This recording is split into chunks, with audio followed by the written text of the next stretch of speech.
Asdiqa, salam alaikum, bonjour ou bonsoir les amis, j'espère que vous allez bien partout où vous vous trouvez. En tout cas, c'est ce que je vous souhaite. Et pour le meilleur de toutes les situations, bien sûr, bienvenue sur votre chaîne Bled Maralibia, qui attend comme toujours vos encouragements, qui nous font énormément de bien.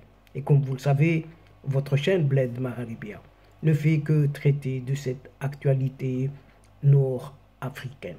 Merci pour vos précieux conseils, pour vos gentils commentaires, ainsi que pour vos compliments. Mais abonnez-vous pour rester tout simplement très informé. Mais n'oubliez pas non plus d'abonner, de faire abonner vos amis, vos proches, vos connaissances, et pourquoi pas les membres de votre famille, pour qu'ils soient eux aussi informés comme vous.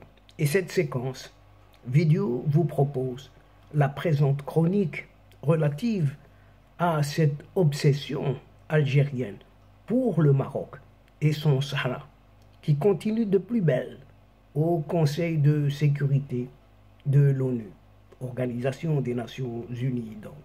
Et l'Algérie veut faire de son admission au Conseil de sécurité de l'ONU un tremplin pour satisfaire véritablement son obsession. Et c'est le cas de le dire pour le Sahara marocain.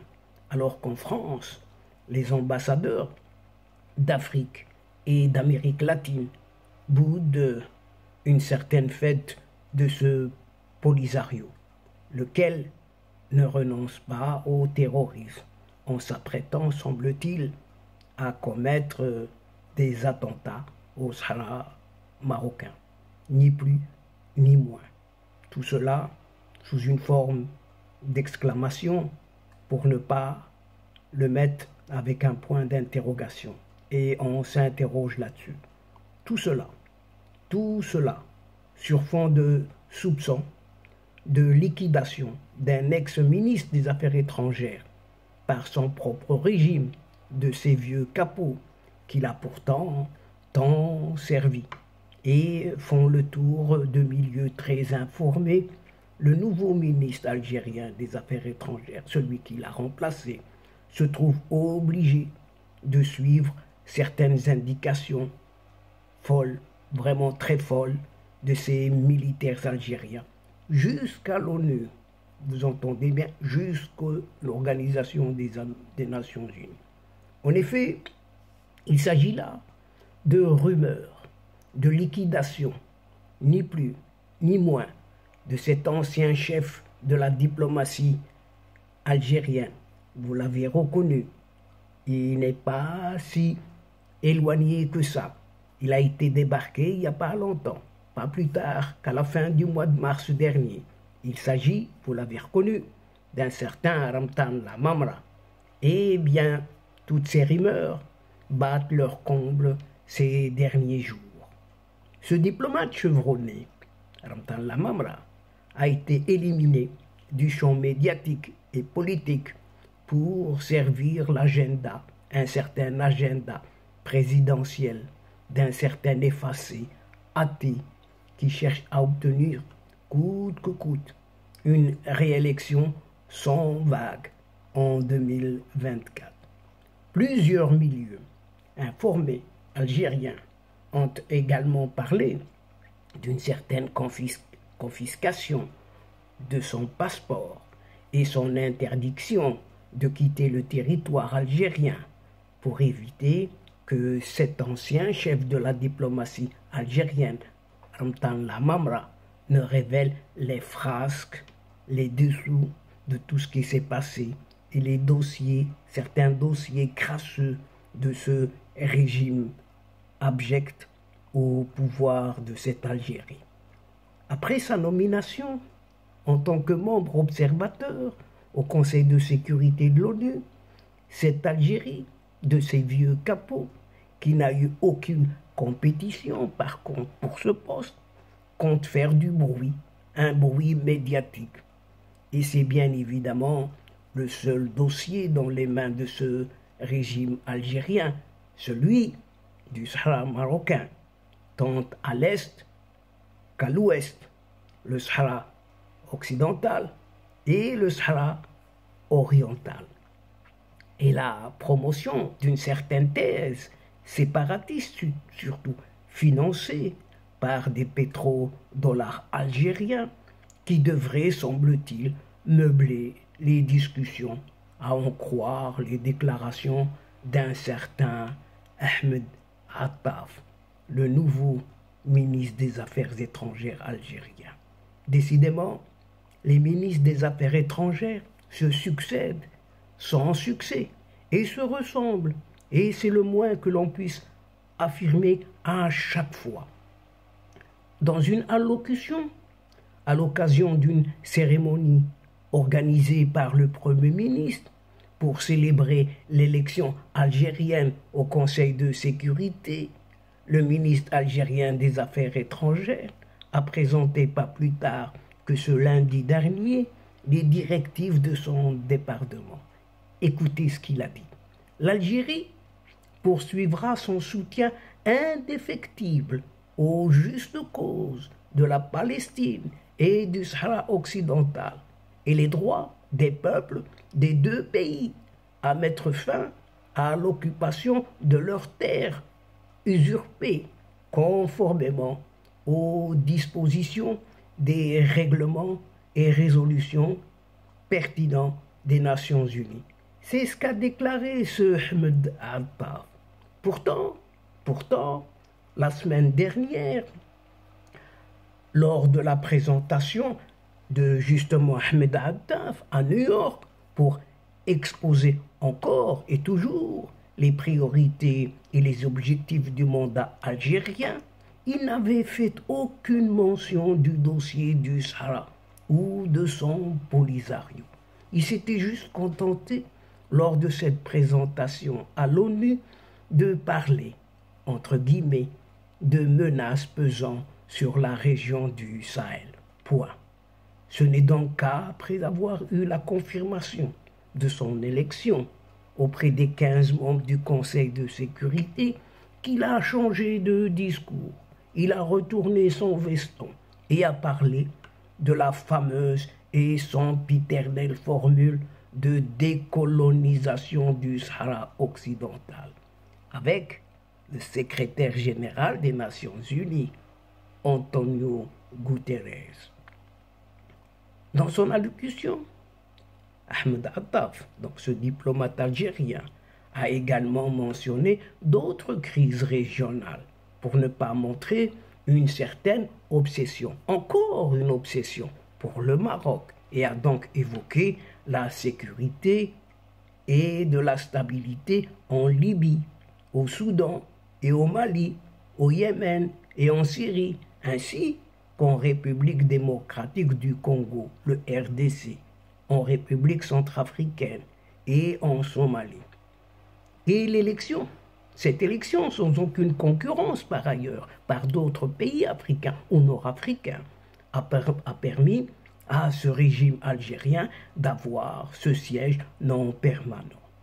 Une nouvelle qui n'a pas semblé réjouir grand monde, à l'exception bien entendu de la milice séparatiste du Polisario, la seule à s'être fondue d'un communiqué pour s'en féliciter. On n'est jamais mieux servi que par soi-même. Alors que ce même Polisario a organisé, aux frais de la population algérienne, comme d'habitude, en coordination avec une certaine ambassade d'Algérie en France, ce dimanche dernier, à la commune de Mantes-la-Jolie, une cérémonie pour commémorer le 50e anniversaire de sa création. Création de ce Polisario, justement, par sa marraine algérienne et tous les capots algériens qui se sont succédés à la tête de cet héritage dit Algérie. Les organisateurs de cette fête ont à cette occasion convié des ambassadeurs accrédités en France, notamment ceux des pays africains et d'Amérique du Sud, qui reconnaissent cette pseudo-race race de républiques arabes sous-développées et des partis politiques africains.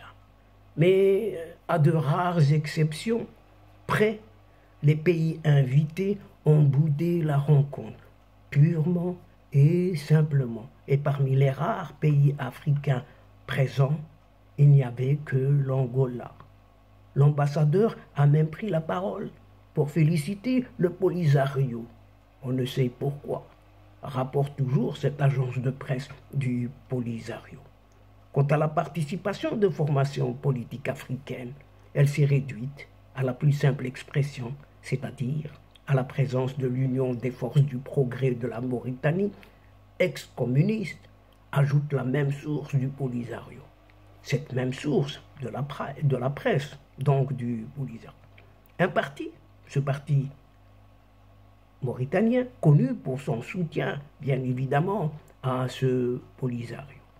Et quelques jours avant la dite cérémonie, le nouveau représentant du Front Polisario en France, un certain Mohamed Salem Zerouali, nommé à ce poste le 29 avril dernier, a été reçu au siège de l'ambassade d'Alger à Paris par justement cet ambassadeur algérien Saïd Moussa. C'est tout ce qu'ils ont à se mettre sous la dent. Polisario, Algérie. Algérie, Polisario. Rien que cela. Et c'est comme ça qu'on occupe 100 ans.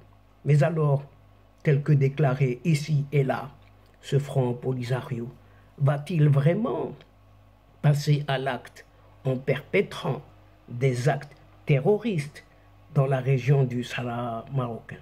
En tout cas, c'est ce qui est dit à gauche et à droite. Des propos ambigus, tenus pas plus tard que ce 9 juin 2023 par un certain chef de ces milices, Mohamed Wali Aqiq, laisse planer le doute à ce propos. Rapporté par l'agence de presse de ce mouvement séparatiste toujours, cette agence, Sahara Press Service, SPS, ils font état de nouvelles orientations générales et stratégiques, comme on dit, adaptées aux exigences et impératifs d'une guerre totale. On ne sait de quelle guerre on parle.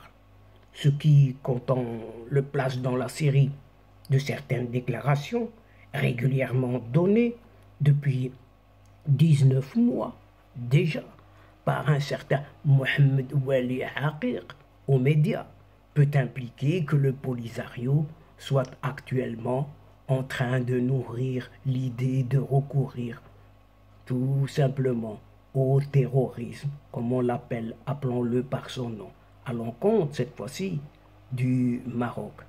En novembre 2021 déjà, il avait ainsi confié à l'hebdomadaire britannique des économistes que des entreprises et consulats, compagnies aériennes et autres secteurs pourraient être visés, y compris dans les régions non sahariennes du royaume marocain.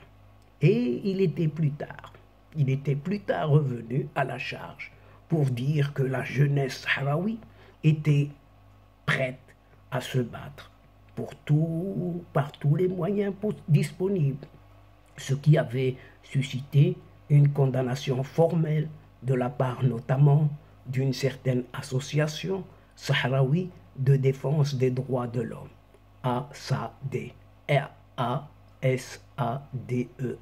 Et c'est ASADE qui avait mis en cause une incitation directe à la jeunesse du Sahara de commettre des attaques commando contre nos villes. En tout cas, le Polisario a d'ores et déjà un long passé terroriste derrière lui. Il a un CV rempli, noir, avec notamment l'assassinat de 200 pêcheurs espagnols au large du Sahara marocain. Et c'est d'ailleurs une des nombreuses raisons pour lesquelles son actuel pseudo-secrétaire général, un certain Brahim Ghali, alias Mohamed Ben Bottouche, est poursuivi, même aujourd'hui et depuis novembre 2016, par une certaine justice espagnole. puisque tout s'était passé sous sa supervision personnelle. Il occupait alors le poste de ministre de la Défense de la pseudo-république arabe sahraoui démocratique, ou plutôt sous-développée, race au nom de laquelle le Polisario revendique encore les provinces du sud marocain. Cela fait d'ailleurs de nombreuses années que les services de sécurité marocains avertissent tous azimuts de la porosité qu'il y a désormais entre le Polisario et les organisations djihadistes actives au Sahara et au Sahel. L'ancien chef de Daesh au Grand Sahara, neutralisé en août 2021 par les forces françaises au Mali, avait notamment longuement appartenu à ces milices dirigées aujourd'hui par justement ce Mohamed Wali Aqiq.